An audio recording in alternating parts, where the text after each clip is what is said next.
Shalom, shalom, amados. Vamos orar juntos? Quem quer seguir Jesus e ter o fim que Pedro teve? Ser crucificado de cabeça para baixo. João parar naquela panela de óleo fervente. Ninguém, na verdade. Mas aí que tá. Ninguém que seguiu Jesus, verdadeiramente, que foi seu discípulo, teve uma vida fácil. Então esse evangelho fácil que nós estamos vendo por aí, sabe? Essa graça barata, essa graça que nos fala que vamos prosperar, que vamos vencer, que vamos acreditar e que tudo vai dar certo e que nós devemos acreditar em nós. Sim, mas nós não somos capazes de fazer nada. Só Cristo é. Só através dele, nele. Claro, mas tendo a mentalidade do homem espiritual. Se eu tiver uma mentalidade de homem carnal, eu vou achar isso. Vou nem acabar de chegar ao fim desse vídeo, vou ficar já até desligou. Tá até com raiva de mim, não é verdade? Lá em João, capítulo 15, dos versos 1 a 5, Jesus nos diz: Eu sou a videira verdadeira e meu pai é o lavrador. Todos os ramos que não dão uvas, ele corta, embora eles estejam em mim. Mas os ramos que dão uvas, ele poda a fim de que fiquem limpos e deem mais uvas ainda. Vocês já estão limpos por meio dos ensinamentos que eu lhes tenho dado. Continuem unidos comigo e eu continuarei unido com vocês. Pois assim como o ramo só dá uvas quando está unido a uma planta, assim também vocês só podem dar frutos se ficarem unidos comigo. Eu sou a videira e vocês são os ramos. Quem está unido comigo e eu com ele, esse dá fruto, porque sem mim vocês não podem fazer nada. E é nada, absolutamente nada, amados. E o que vamos fazer também? Será que vamos pensar tão somente nas nossas vidas? Uma vida, né? Um cristão sem obras. Não são as obras que vão nos salvar. Mas qual é o propósito das nossas vidas? Para que nós viemos a esse mundo? Fomos feitos à imagem e semelhança de um Deus que é amor, que serve, que se doa. Como vamos ser diferentes? Ou então não somos a imagem e semelhança de Deus. Não é verdade? Olha, mas eu até estava ouvindo aqui ainda há pouco, estava ouvindo uma pessoa que... Quem de nós já não tentou um trabalho na internet, já não tentou alguma coisa, não é verdade? E aí eu fiquei observando, né? E eu conheci essa pessoa de perto, claro que eu não vou citar quem é. E eu paguei caro pelo curso, né? Tive que fazer um investimento, quis fazer um investimento, né? Até para que meus filhos trabalhassem e tudo mais. E quando eu fui falar com essa pessoa, né? Fui tentar falar, né? No privado, para saber dela alguns detalhes que eu achava que era da minha responsabilidade, eu indo fazer o trabalho que eu ia fazer com as pessoas. E essa pessoa foi muito grossa comigo, ela foi ríspida demais. E assim, quis dizer que eu vi além, né? Eu vi a responsabilidade não só de entregar alguma coisa para alguém, até como terapeuta, mas continuar acompanhando aquelas pessoas. Eu perguntei como que fazia. E ela achou que eu já queria estar no topo daquilo que ele estava. E hoje, né? E realmente eu fiz algo, mas não foi aquilo na época. E hoje eu tô vendo essa pessoa fazer propaganda de novo, e ele usa muita palavra de Deus para dizer, né? Que foi a graça de Deus que alcançou ele, tal.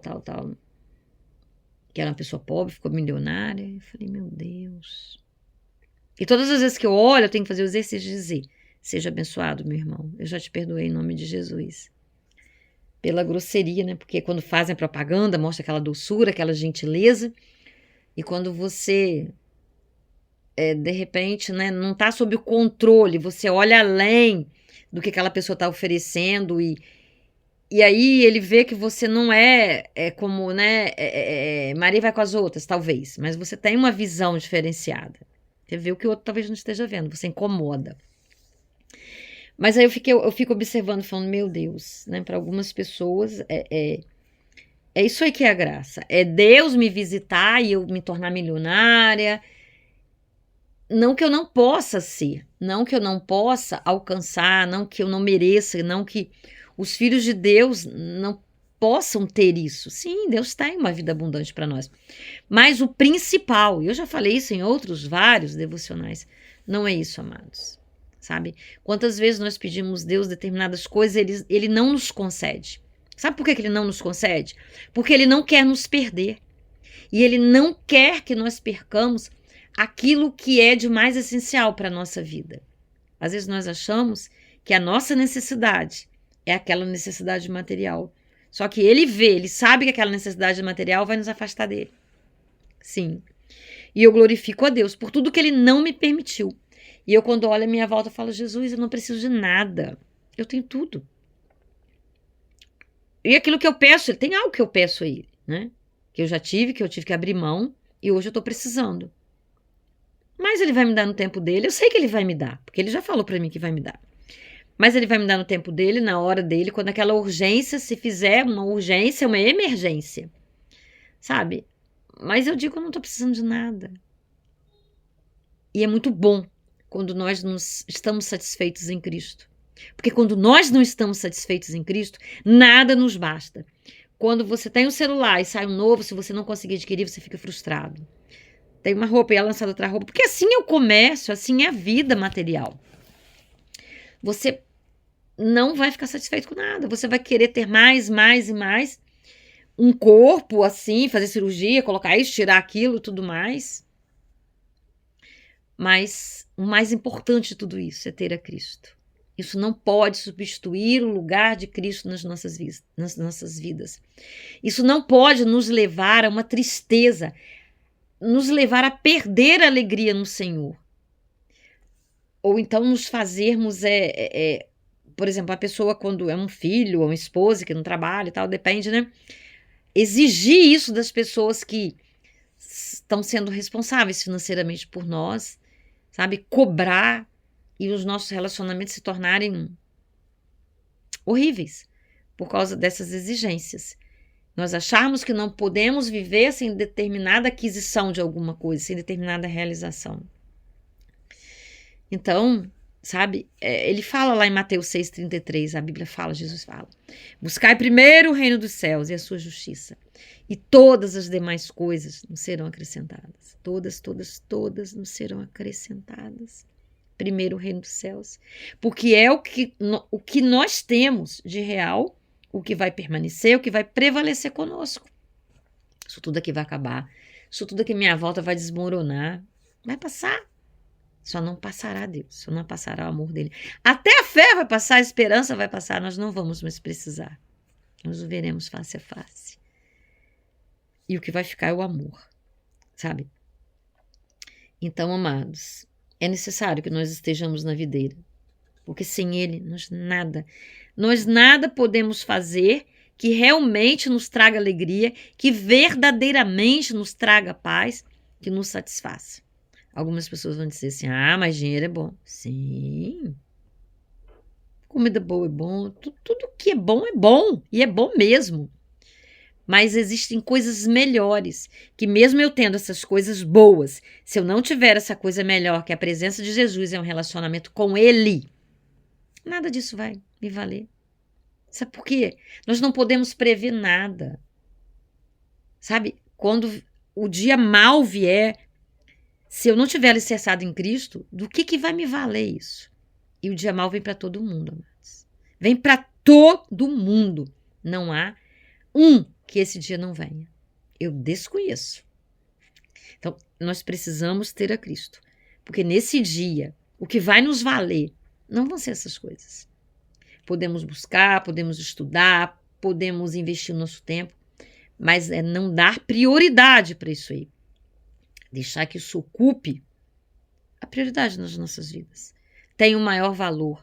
Abramos mão da educação dos nossos filhos, da presença, né? De estar com os nossos netos, com os nossos amados, com os nossos amigos, com a nossa igreja, sabe? Em função de tudo isso. Porque tudo isso vai passar. E aí, se nós sairmos dessa videira, um galho fora da árvore, que não seja, tem uma videira, que seja outra árvore, o que acontece? Quando a gente quebra um galinho, ele vai murchando. Você pode até colocar ele na água, mas ele vai. Porque é aquele tronco ali que tem a raiz, que tira a seiva, né, o alimento da terra e leva para os galhos. E esse é Jesus nas nossas vidas. Aquele que nos alimenta, aquele que nos cura, aquele que nos liberta, aquele que mantém as nossas mentes, sabe, ali no prumo, sabe? Parece bobice, não, mas são muitas as coisas para tirar as nossas mentes hoje do prumo. São muitas as influências, muita estratégia. Ai, das nossas crianças, dos nossos adolescentes, se não estiverem sendo acompanhados, orientados por nós. E nós também. Então, volto a dizer, né? Ele diz aqui no versículo 4, continue unidos comigo e eu continuarei unido com vocês. Para ele continuar unido conosco, é necessário que nós queiramos estar unidos a ele. Ele não vai ficar atrás de nós, assim. Ele já está conosco. Mas, se eu não dou tempo para ele, se eu não estou com ele, de que adianta? Ele ainda fala mais. Todos os ramos que não dão uvas, ele corta, embora esteja em mim. Mas os ramos que dão uvas, ele poda a fim de que fiquem limpos e deem mais uvas ainda. Quanto mais nós estamos próximos de Jesus, quanto mais nós queremos ver Jesus estar com ele, nós vamos ser lapidados. Quando eu peço para ver Jesus, quando é que eu vou ver Jesus? Eu vejo mais Jesus nas minhas lutas, nas minhas dificuldades, sabe? Quando é que a gente ora mais? Não deveria ser. E quando nós alimentamos uma vida de oração, de disciplina, não, realmente não é. Mas a maioria das pessoas procura mais Jesus na hora que diz assim, eu já fiz de tudo, só me resta orar. Lamentável. Porque a primeira coisa é a oração. Sabe? É esse contato contínuo. É ter alegria de estar na presença dele, de falar com ele, de louvar, de adorar, de ler a palavra. Sabe, amados? É isso. Vamos orar? Papai Santo, querido Espírito Santo, eis-nos aqui em mais um dia, buscando a tua presença, buscando esse tempo de qualidade contigo. Oh, Pai, muito obrigada pela tua palavra, que podemos ler, que podemos ouvir. Somos livres para tal, Senhor. Muito obrigada, Senhor. Agora nos ensine cada vez mais a estar na tua presença, Pai.